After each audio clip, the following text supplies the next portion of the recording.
So the argument that they keep having and been having for years is chemtrails versus contrails.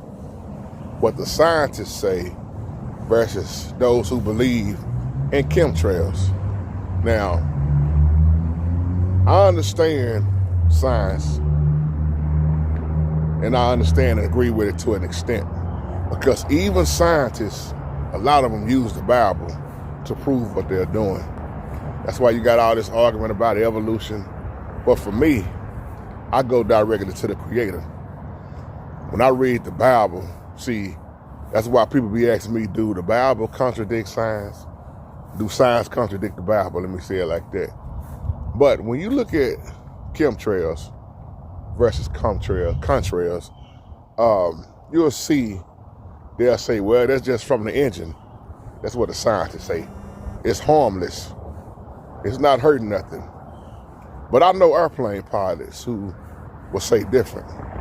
Because when you start talking about chemicals and engine exhaust and what's being thrown in the air, even with a normal, even an old school vehicle, look at the pollution it would throw in the air versus something flying in the air and what's coming down from the air hitting the earth.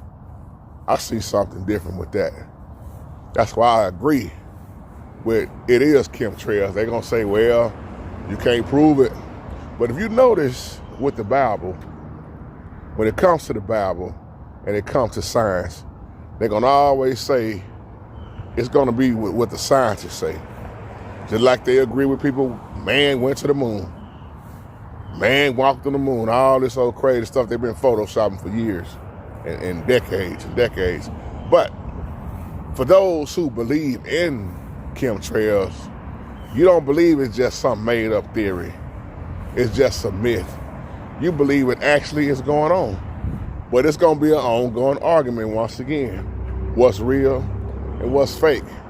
And I think chemtrails came out when they really started talking about it, probably was early 90s. I remember maybe it was 1993, I remember looking up in the sky, and what's that behind that airplane? Leaving that line, that trail. I saw one about 10 minutes ago. And I said, but I never saw that before. And I said, is that smoke? Myself, I was even saying, is that smoke or what is that? And then all of a sudden, you start seeing all this talk about chemtrails. Some believe in it once again, some don't. So just want to know your feedback, family. Y'all already know my little 2 cents on this. Done videos about it. I'm gonna tell you, somebody made the Most High rest his soul, a beautiful soul. I don't know exactly what year Pastor Stephen Darby did his in, but I remember seeing his video on chemtrails, and it was very, very, very interesting, very, very profound, and it's very, very popular. And when I started seeing his videos, I said, here's somebody I know I can listen to that's woke. You know, he was teaching some things that you didn't hear pastors talk about.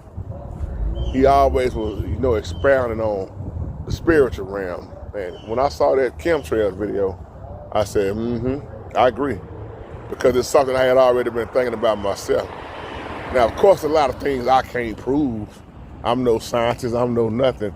But when it comes to the spiritual realm, I'm gonna take what I know biblically over scientists, especially when we start talking about NASA. Not a straight answer. Shalom, family.